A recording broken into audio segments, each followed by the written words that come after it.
Welcome to People Who Perform, the Real Estate Careers Podcast. Each episode will bring you conversations from business leaders and up-and-coming stars in the commercial real estate industry in Canada. Our guests will share their unique career journeys, passions, and advice on what it takes to be successful in this industry.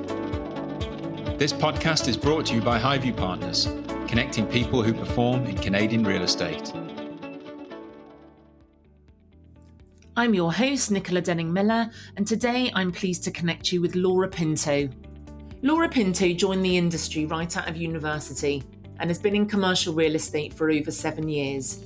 She has held roles in property management and operations for both office and industrial assets. She has managed a 1 million square foot industrial park for 250 tenants, as well as a Yorkville office condo portfolio for 150 tenants. While growing in the industry, she found a passion for processes, efficiencies, and training.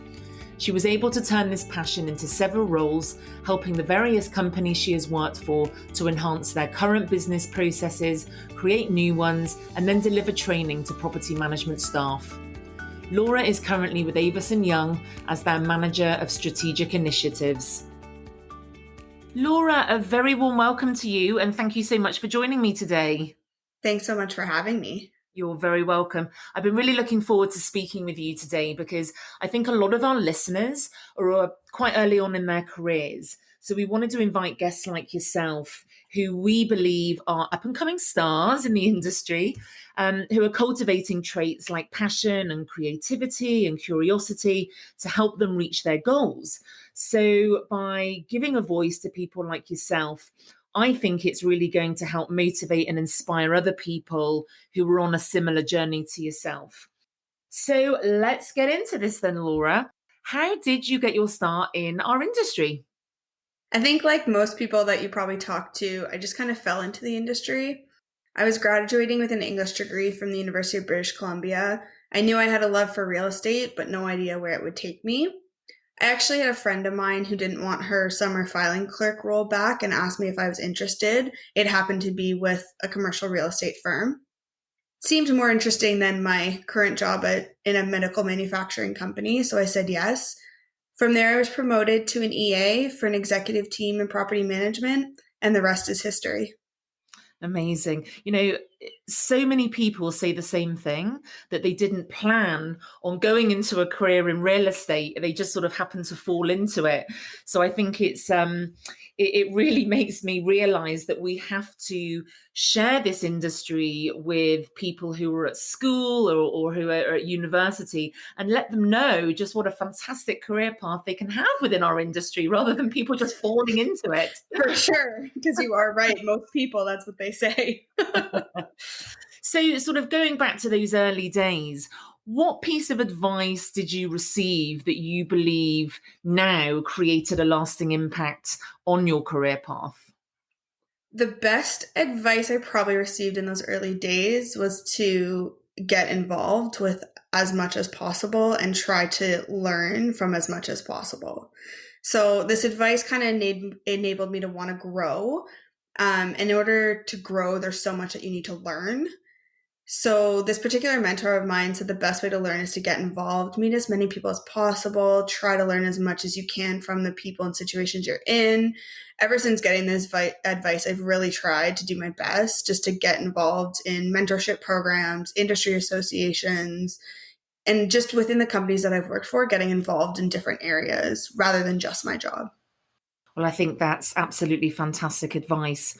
I mean, you talked about sort of learning and growth. How have you been investing in yourself so far?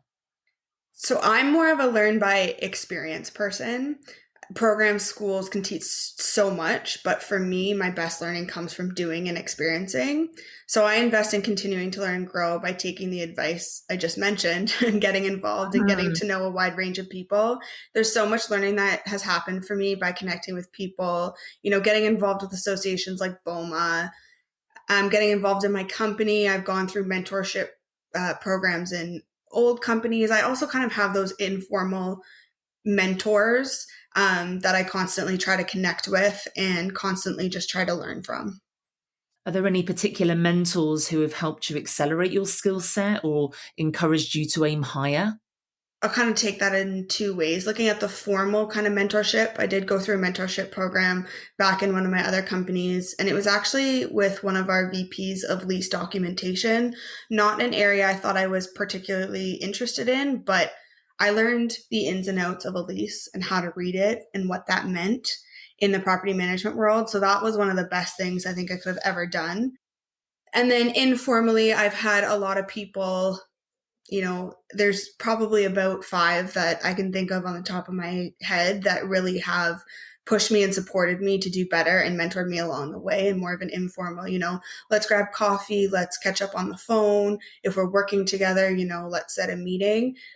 So I think there's probably more than one, but there's been some really good experiences through mentors. That's wonderful.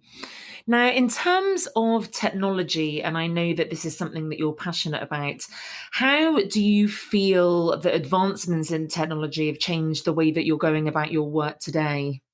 So in my world of processes and trainings, technology is such a key factor. In order to serve clients better, investing in good software programs and the training to go along with them is so key. The software out there provides such integration to provide great service to your tenants and clients. Something as simple as a tenant putting in a request that automatically sends a notification to whoever needs to fulfill it. The property manager can then reach out to the tenant to start that dialogue on what's going on, what they need help with. If it's something that needs to be fixed and we need to charge the tenant, it's already in the system. It's been tracked all the way along, and then it can be billed once again through a system at the completion of that work. So that's one small example. But without technology, it would be a lot of back and forth, and the visibility into the work that really was done wouldn't be there. So this kind of technology really allows for staff to dedicate more time to customer service and running buildings rather than pushing paper, for lack of a better term. But to the point that I talked about before about training, technology is only as good as those using it, at least from my perspective. And I think that goes for a lot of things. That's what I tell my team every day. It's very true. So while technology plays a huge role in my world, so does training. Making sure the users of the software know how to use it and the processes are there to enhance their ability to really get the best out of the technology. So at this stage, what would you say has been the proudest moment of your career so far? So the proudest moment for me would have to be getting my position on the BOMA Toronto Board of Directors as a young professional member.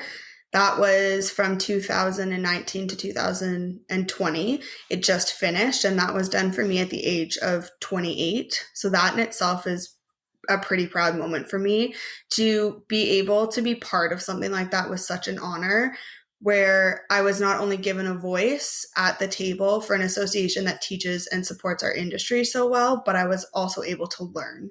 Once again, going back to that learning thing, but that was huge for me, and I am very proud of that.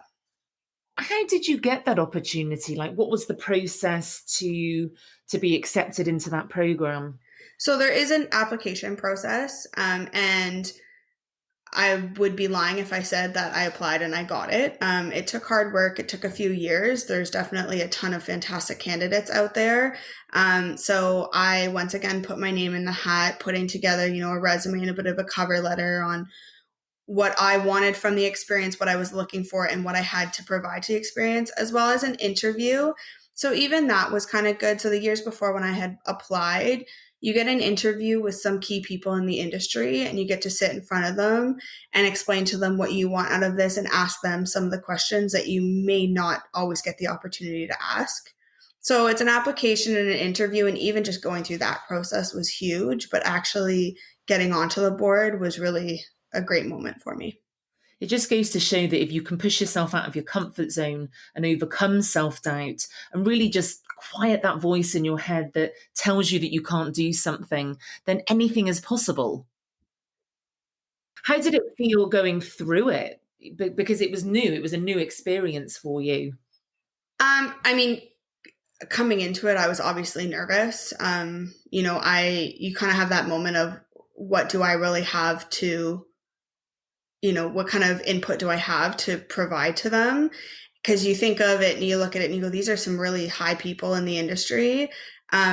But honestly, from the day one, they were so interested in what myself as a young professional thought about all of the topics that we were discussing.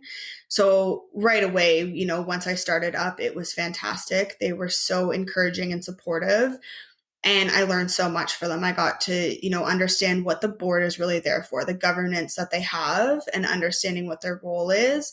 And then also, just being a part of things like board meetings, meeting with BOMA Canada, going to a board retreat, getting to know a lot of these people was just fantastic.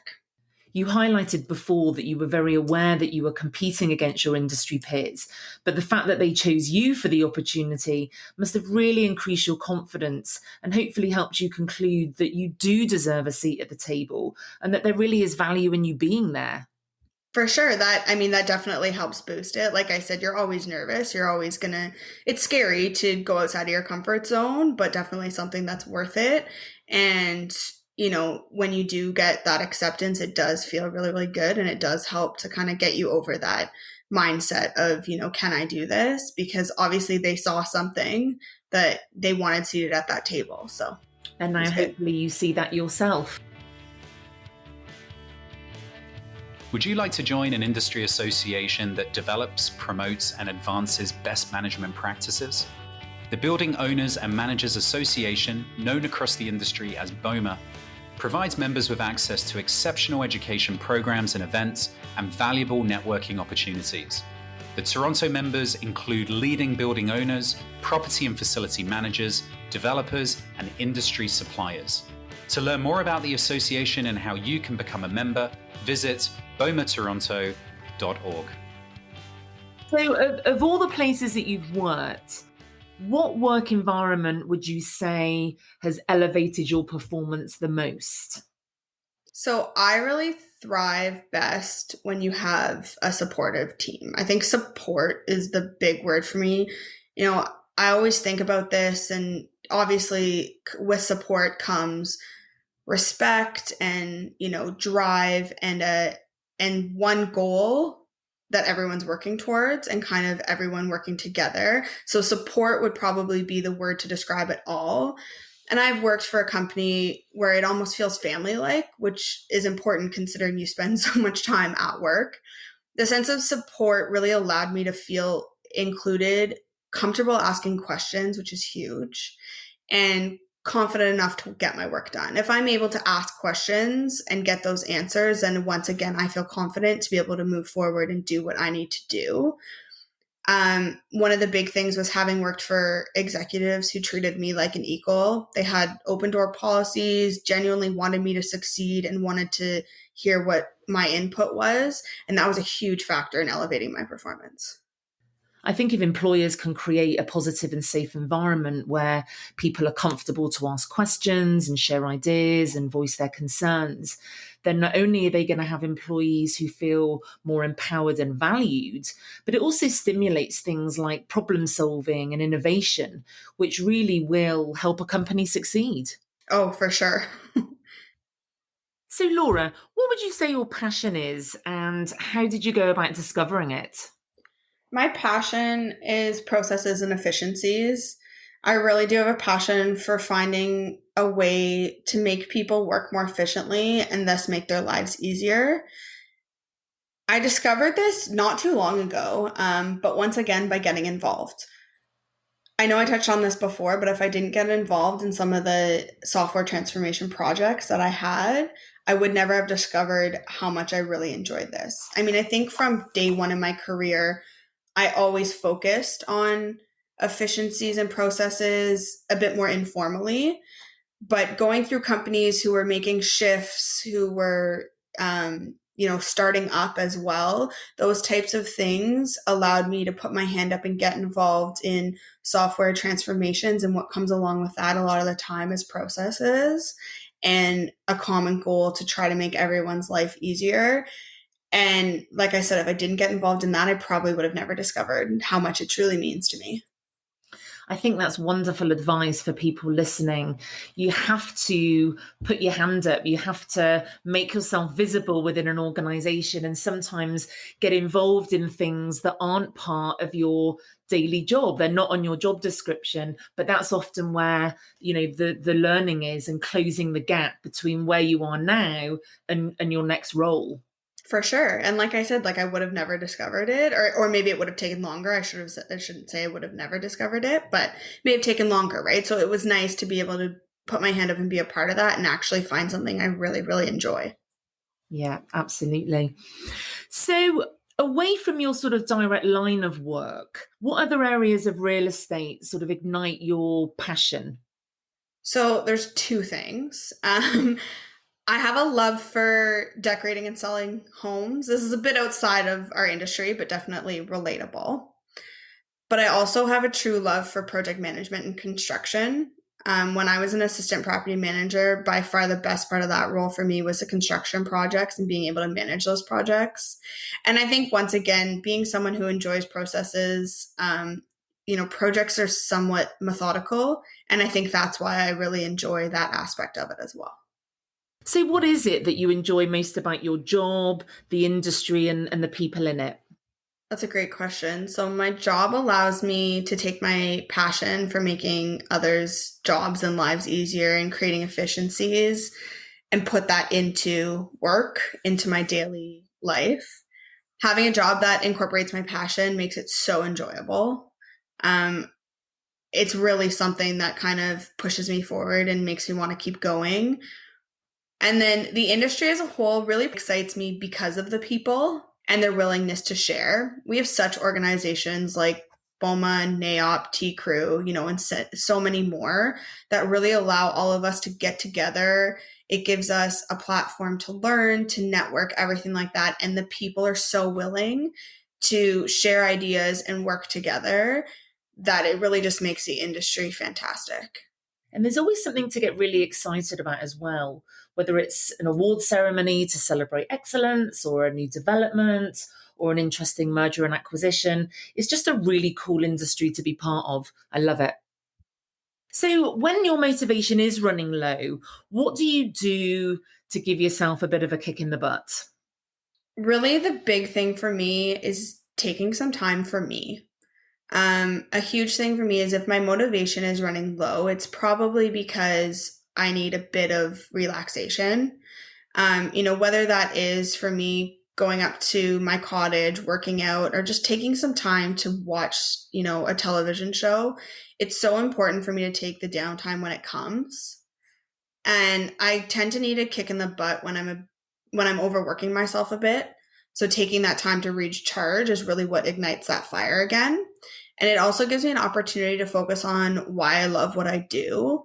And that also obviously helps to give me that kick in the butt to keep doing what I'm doing. Mm-hmm, absolutely. I mean, in terms of your role in the industry right now, what impact are you working towards creating at this time?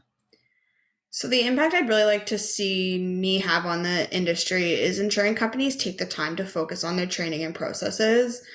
It tends to be an area that's not necessarily high priority. And in my opinion, that comes from the lack of tangible metrics. So it's very difficult to say that if you put in this training in this software that you're going to get this much time, which equates to this much money. You can eventually get to there. It just takes more time. It's a bit of like a long-term tangible metrics. So I think people have a difficult time seeing that return right away on these types of investments. But I would love to see that mindset change.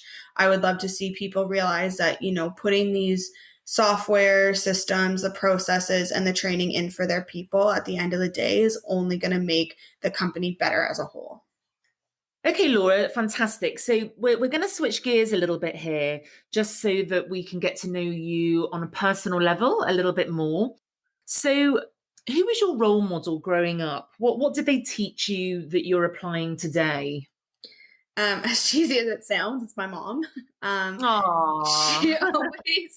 She's always pushed my brothers and I to work hard for what we wanted. She always made sure that we had the love and support, but also made sure we knew that a good work ethic is what is required, and you can't just expect things in life. And I think that was huge. And then certainly for me, being the only girl, she showed me what a strong female looks like. She's always worked hard, pushed herself to grow in her career. I mean, even, and I won't say what her age is, but even at the age that she is now, she's constantly. Not appreciate that. No, she would not. Even now, she's still working, and she's always trying to learn. She wants to learn something new. If she can take more courses, she's in the healthcare field, so she can take more courses to learn something new and what's going on. And I mean, I think that truly translates into, like I said, her showing me what it means to be a strong woman. And I really wish everyone had that strong female voice in their life. I think we would probably see a lot more equality in the workplace if everyone, not just, I mean, females for sure, if they were able to have that person to look up to, but even males, I think they would realize how strong females can be, and how much, fantastic input we all have at the end of the day. But she really gave me that for sure.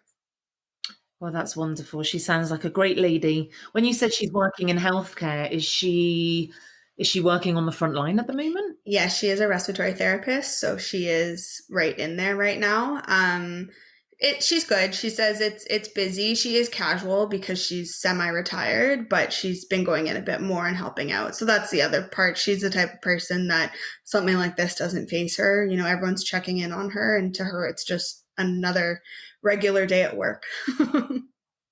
Well, please thank her. Very, very appreciative of all of our frontline workers right now. So how do you enjoy life out of work then, Laura? Life outside of work is, as I said before, so important for me to kind of refresh myself. One of my favorite things to do is travel, and that's whether it's near or far. I mean, I mentioned earlier my cottage, and it's probably my favorite destination to escape to quickly. When you just want that escape for the weekend or anything like that. There's so much to be said about being in nature and slowing down, especially when work gets so busy. Where is the cottage? The cottage is up in Muskoka. Oh, beautiful. Yes, it's lovely. But travel as a whole for me too is really, really what I enjoy. For somebody starting out in our industry, what pieces of advice do you feel are vital for them to know?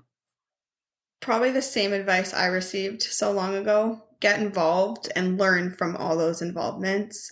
Find yourself mentors, whether it's through a formal mentorship program or through your day-to-day work life. I mean, you don't even have to call the person a mentor, but if you get to know a lot more people, you kind of click with some people, and you find the people who really want to support you and help you along. And those people just naturally become your mentors. And get involved in industry associations, and not just, being a member of them, actually making sure that you're attending the education and networking events, meeting new people once again, and any opportunity you have within your company to, try something a little bit different.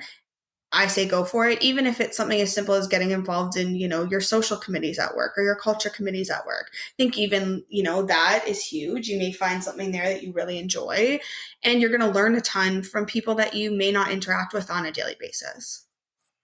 Absolutely. And for somebody who's working in real estate, who's thinking about a less traditional career trajectory like you're in now, what advice would you give them? So other than the advice to get involved, because that still pertains here, I would tell them to try something new.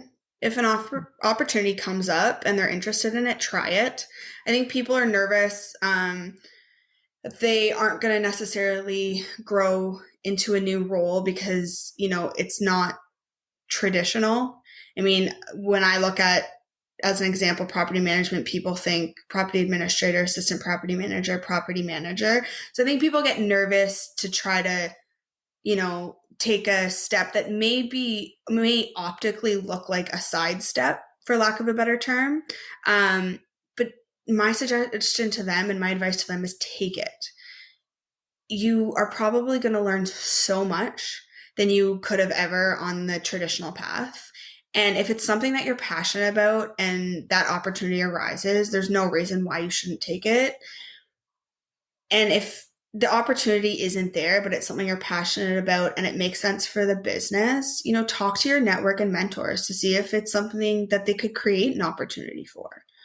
Absolutely. Like make a case for it. If you see ways to improve efficiencies and processes, it's about carving out a space for yourself. For sure. I think there's a lot of, there's roles that we haven't even thought of, and I shouldn't call it roles necessarily, it's truly that job description that maybe we haven't even thought of, but there's needs for it. There's always different things out there for you to get involved in. And truly, if it's something that makes sense for the business, if you're with the right people or you have a good network and mentors, they're going to want to help you to push that forward and help you work on that case or push that case forward to hopefully get something that, might be less traditional, but something you really enjoy.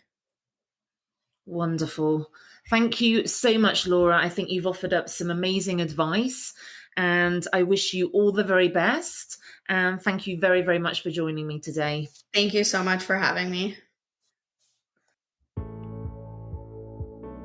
Thank you for listening to People Who Perform, the Real Estate Careers podcast brought to you by Highview Partners, a talent search and recruitment firm focused exclusively on Canadian real estate.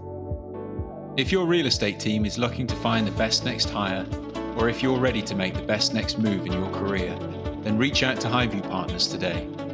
Follow us on LinkedIn and visit us at highviewpartners.ca.